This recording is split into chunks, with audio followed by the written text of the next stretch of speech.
Sometimes I feel so happy. Sometimes I feel so sad.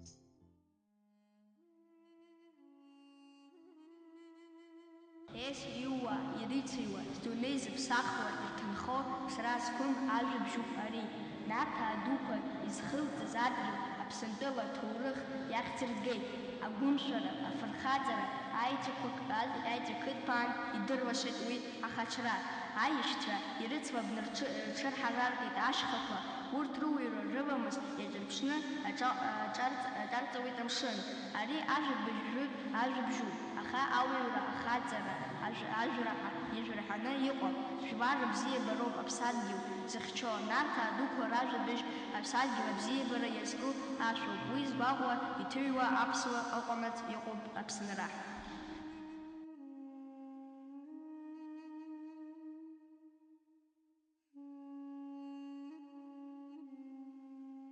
Чудо. Именно так переводится название благотворительного фонда Ашана. Сегодня этот фонд подарил кусочек чуда детям Забхазского села Лыхны и Ивановской Клещевки.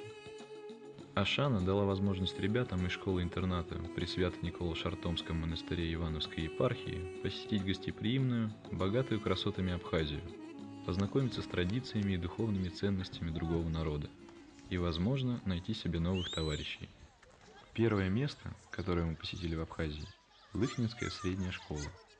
Увидев обветшалое серое здание, мы и не ожидали, что со звонком школьный двор заполнится голосами жизнерадостных детей, и все они были готовы рассказать нам свои истории.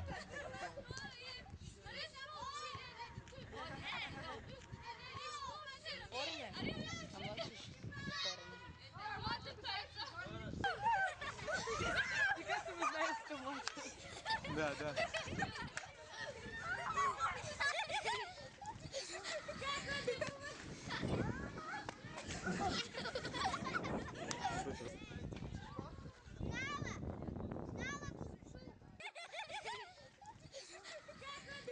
Каждый ребенок смотрит на жизнь через призму своего личного опыта и своей культуры. Рассказывая свою историю, отдает нам частичку своего тепла и надеется получить что-то взамен.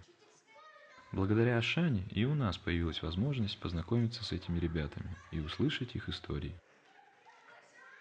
Оскар сразу завладел нашим вниманием и вызвался показать свою школу, а также рассказал о своей жизни, друзьях и семье. Я родился 1997 года рождения. У меня, как день рождения, тоже рассказать? 15 января, месяц первый. По гороскопу Козерог. Что теперь дальше? Я живу в Лыхнах. У меня есть семья, конечно же. У меня есть мама, отец, бабушка, дедушка и сестра. Нас, в общем, 7 человек. 7. Так, с папа, он как бы... как вам сказать, как вы говорите, на машине там, не знаю, подготавливать гонкам, там, все такое. И там, я не знаю, там, что-то меняет, там, что-то хорошее ставить, такое. А мама работает медсестра в нашем больнице. Сестра учится в Лыхнинской средней школе в 9 классе. Моей сестре 15 лет. Моя мечта уже сбылась. На машине ездить, моя мечта была и жизнь сбылась. У меня нету. Я даже жениться не хочу. Не хочу на миллион.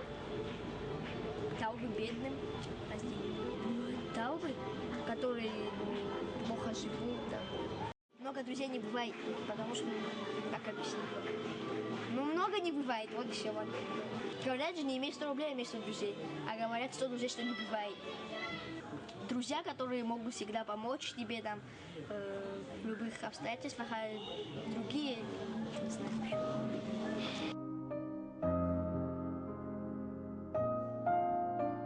15 мальчиков из церковно-приходской школы-интерната приехали в город Сухум, где провели неделю.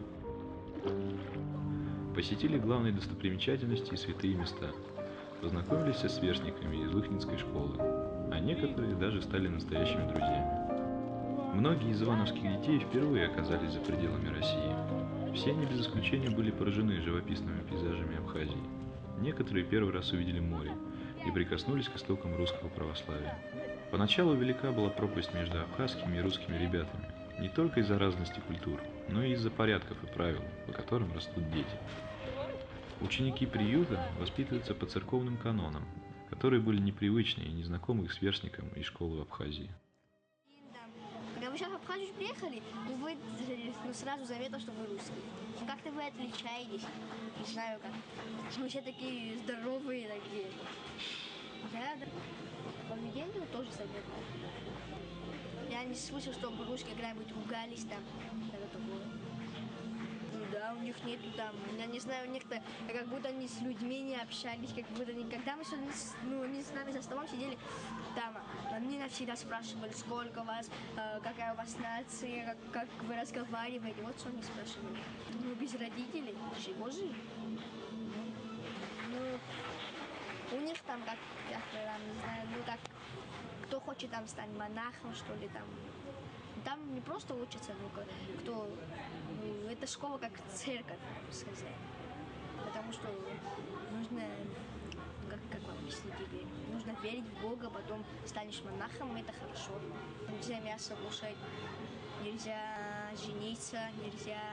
Не знаю, короче, я не знаю сам. Да, да. В чем вы удивляетесь? Вы сами знаете, как будто удивляетесь.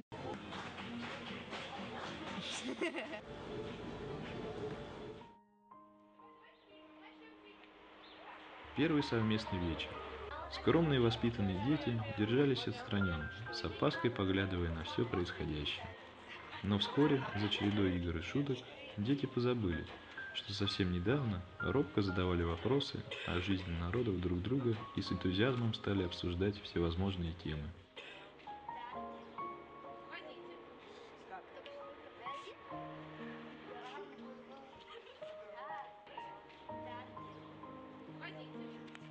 Дед Пихто гулял в Караганде, потому что спал, стекло, попал в аварию вместо тебя. Я в Сухуме хочу мороженое. Потому что ударился об стол. Гулял, как белка в колесе. Дом и парта сегодня карта.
Водички вам дать, вот водичку вставляйте, тогда они получше будут впитываться внутрь.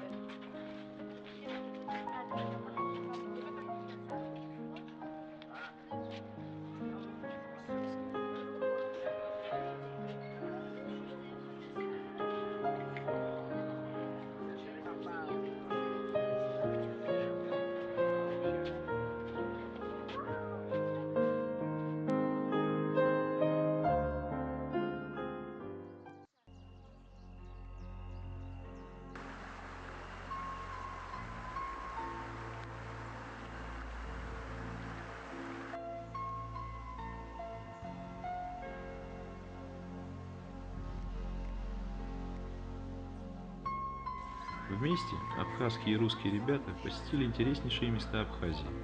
Лыхнинские школьники увлеченно рассказывали ивановским мальчишкам о своей культуре, истории, традициях и жизненном укладе своего народа. Понемногу и мы стали ближе узнавать ивановских ребят.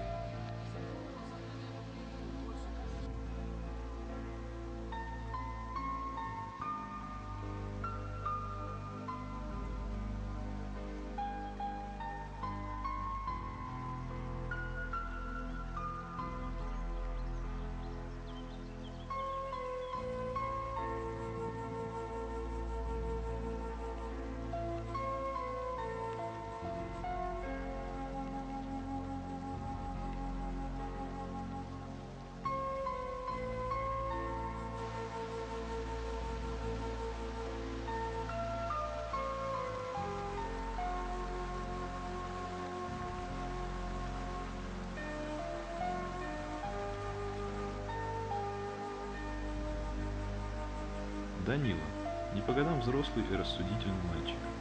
После общения с ним понимаешь, что с ребенком нужно говорить на равных.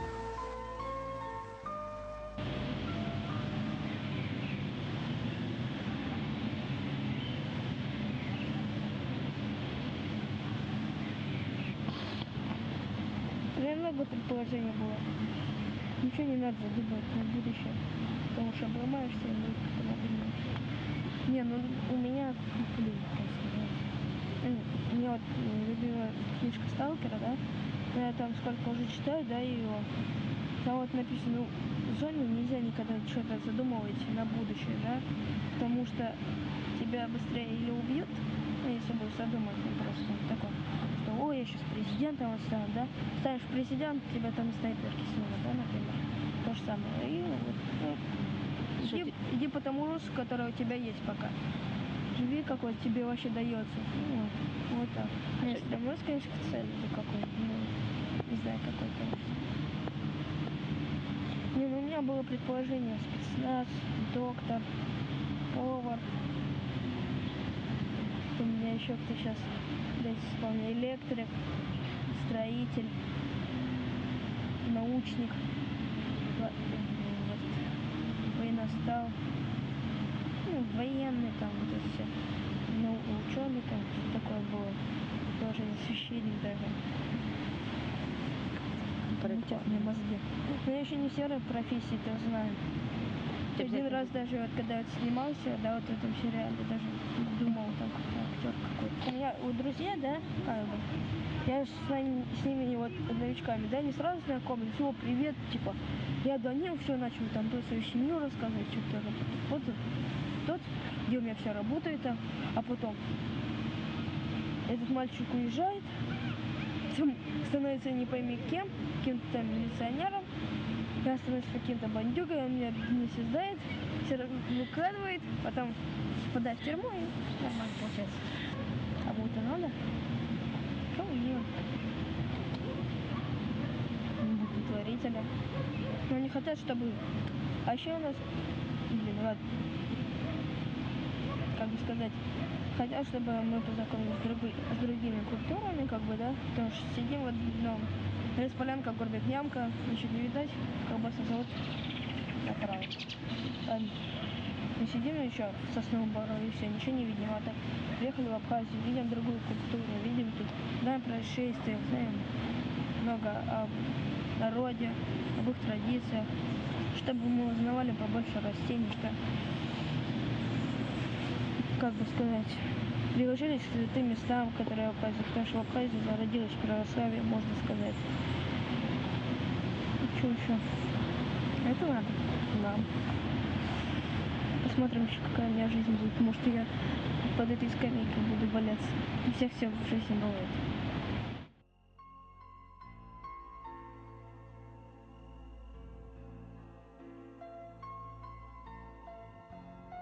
Одно из удивительнейших чудес, на которые так щедра природа Абхазии, известная сегодня во всем мире Новоафонская пещера, находится под склоном Иверской горы. С 1975 года в пещере действует подземная узкоколейная железная дорога, которую иногда называют метрополитен в пещере. Незабываемые впечатления остались у ребят от поездки на поезде, который доставил их прямиком вглубь горы, где их взору открылись завораживающие своей красотой залы пещеры.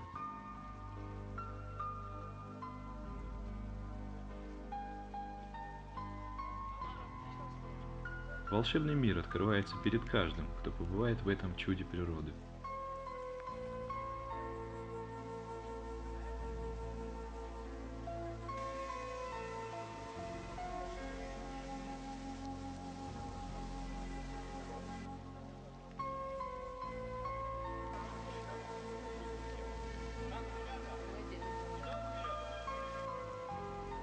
В подземном царстве сталактитов и сталагмитов, как драгоценные камни в оправе, вытянулись в цепочку залы и галереи.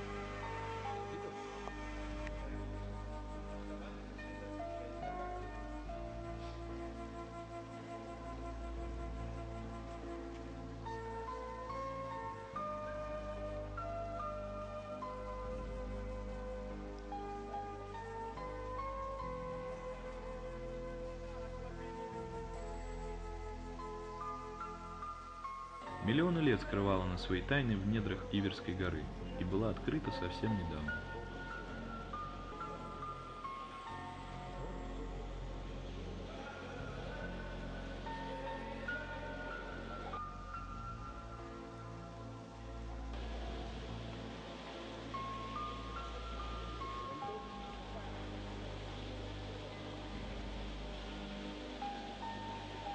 В пещере 9 больших залов, посетив которые, дети не скрывали своего искреннего восторга от увиденного.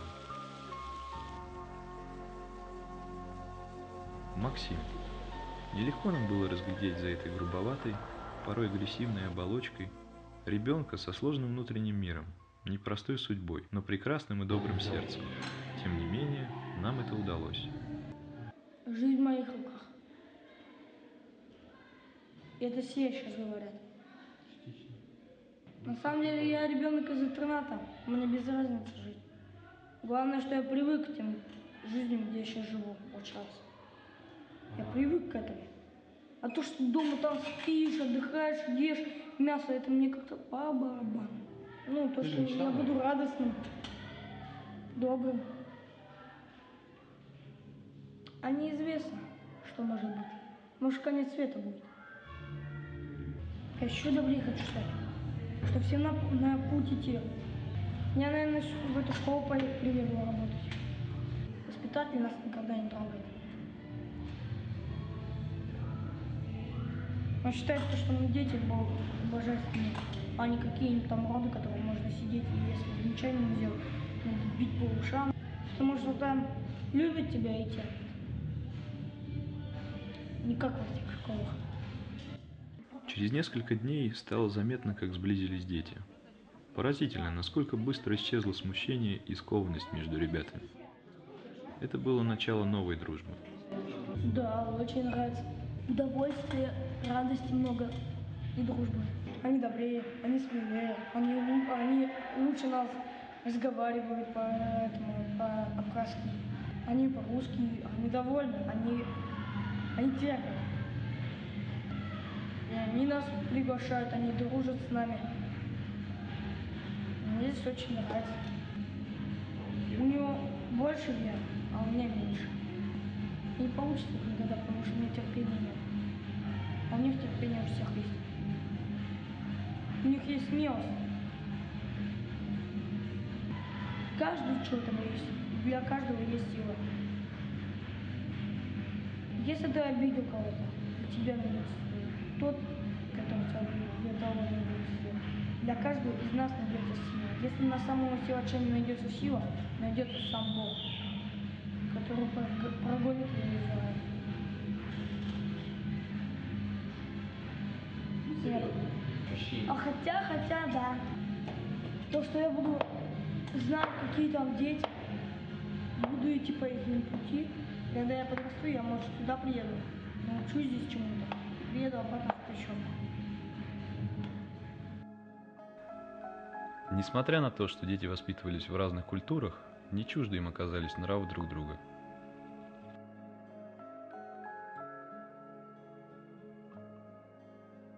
Одной из главных святынь Нового Афона является храм Симона Канонита, одного из апостолов Иисуса Христа. Неподалеку находится пещера, в которой по преданию уединялся и молился Симон Канонит.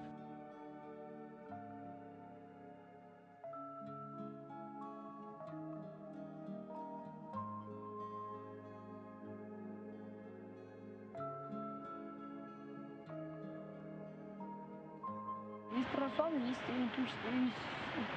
туристические школы, где спокойно, никто не молится. Но люди ходят, веруют в Бога, но они молятся сами от своего уха. Я ходил в интернат, я не знал Бога. Я был в интернате, я вообще не знал Бога. А когда я приехал сюда, вот в Барково, мне рассказали о Боге и все. И тем более, вот если так читать, то это правда, что Бог существует. Вот если ему молишься, у тебя все получается. Веровать в Бога надо душой. Может и не ходить, может и вообще сидеть в келе, главное веровать. Ну там была одна женщина, которая приходила, она поведала, что Бог. Я не поверил, я не начал. Я говорю, я никуда не пойду, я не хочу Бога видеть. Еще же есть бесы, которые искушают, которые не дают тебе помолиться. Вот если ты взял, в храм кинул, в птицу кого-нибудь кинул, это бес, ты убил бес, своровал бес. Знаете, странное ощущение. Сань, давай!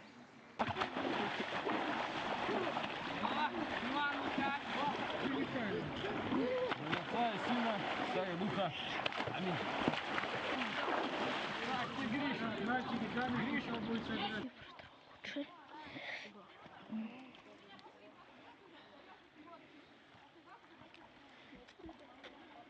Это тоже? Да, вот. И вот. Илья, Игнатий, а что ты не переоденешься?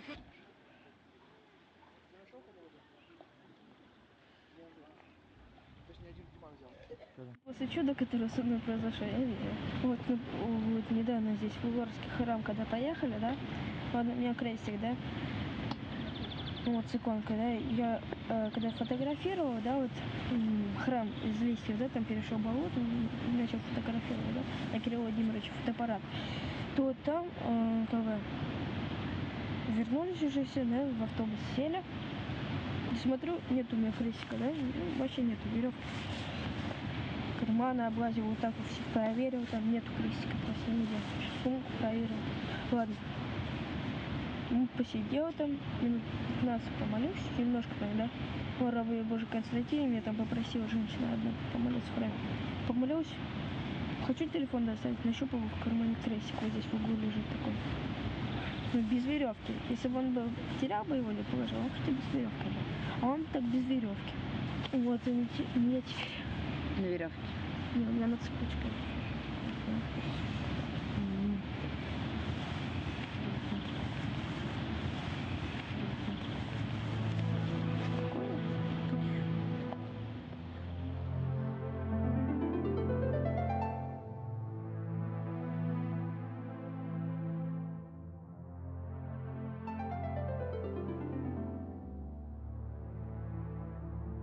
Внимание и любовь, которыми зачастую обделены мальчики вдали от дома, они ищут в вере. За ответами на жизненные вопросы они обращаются к Богу.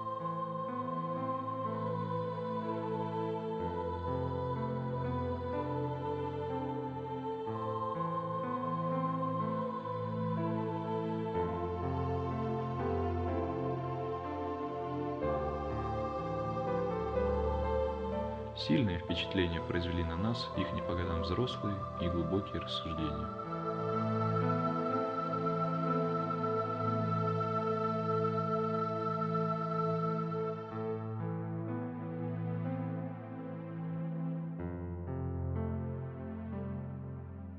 Саша – самый светлый человечек. За его внешностью ничего не скрывается. Он добрый, открытый и простой ребенок, со всем понятными и близкими мечтами. У меня Саша Парша. Мне 12 лет. Я учусь в православной школе. Скучаю, бывает. Вот дома даже одному тоже. Мама с папой на работу, ты один там загрузили тебя по дому и все, и сиди, короче. У меня мама каким-то встретила. Папа этим на скорой помощи. У меня еще там двое брата дома. Они ходят в мирскую школу. А я в этот сюда хожу. Приехал. Не знаю, но они хотели на лето приехать. Мне-то все равно не учиться, главное выучиться. Ну, у нас такой распорядок, а они дома у них. Ну, я же с 1 класса просто привык, они тут все рядом с мамочкой. Мне такое ну да, у меня такое появлялось, почему, но может быть так Богу угодно. Ну, я не знаю почему. Она думает, что здесь лучше. Потому что она сама знает, что мирской хуже. Не, ну это обида ненадолго. Надулся. Неделька прошла, опять радуешься. В мирских школах это... те учителя относятся не безразлично, могут даже 2 просто так поставить. Вот если тебя учитель любит, он тебе будет 5 ставить, хоть ты двоечник. А если... А здесь... ко всем одинаково. Меня вообще домой не хотели отпускать ни на Рождество, ни на Пасху, просто я везде участвую, во всяких там сценках, вот.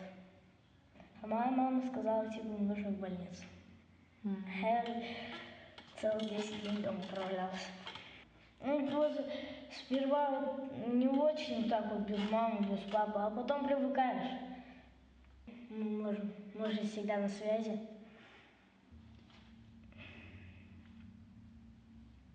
Я вообще хотел в морскую пехоту пойти. Не знаю. Почему там же морская пехота, она на берегу, там на суше, в море. Я вообще мечтаю о будущем, как оно сложится. Мечтаю все построить коттедж, чтобы у меня была семья нормальная, большая, чтобы еще была скотина маленькая, там куры. Мне хочется денег на телефон.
Хорошие. Соблюдают свои обряды, обычаи.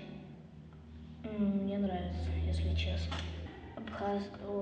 Если посмотреть со стороны на московского, подойдешь, так спросишь, ничего тебе не ответит. А если спросить здесь, он тебе может все ответить, может все рассказать о своем городе.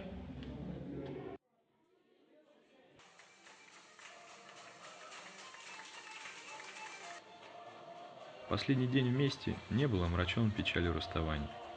Школа наполнилась музыкой и танцами, а сердца детей – дружбой и любовью. И на душе у нас стало как-то светлее.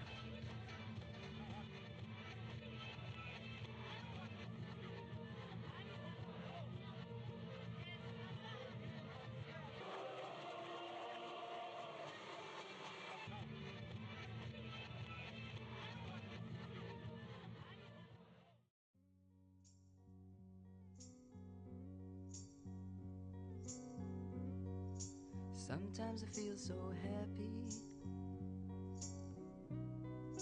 Sometimes I feel so sad. Sometimes I feel so happy. But mostly you just make me mad. Нет ничего в мире важнее улыбки ребенка. Именно в наших силах сделать так, чтобы их завтра было именно таким, как им хочется. Я хотел бы, чтобы вчера не убивали лошадей. Я хотел бы, чтобы вчера разрешили купаться. Я хотел бы, чтобы вчера мы снова поехали в Абхазию. Я хотел бы, чтобы вчера все было по-другому. Я хотел бы, чтобы вчера все мы друзья собрались вместе. Я хотел бы, чтобы завтра за мной приехали родители. Я хотел бы сегодня побывать в Иерусалиме. Я хотел бы, чтобы завтра мы встретились с абхазскими ребятами. Я хотел бы, чтобы сегодня приехали лыхнинские ребята. Я хотел бы, чтобы сегодня все было хорошо. Я хотел бы, чтобы завтра мы играли в футбол до вечера. Я хотел бы, чтобы сегодня мне не было грустно. Я хотел бы, чтобы завтра изменился весь мир. Я хотел бы, чтобы сегодня было тепло, как и вчера. Я хотел бы, чтобы завтра было еще лучше.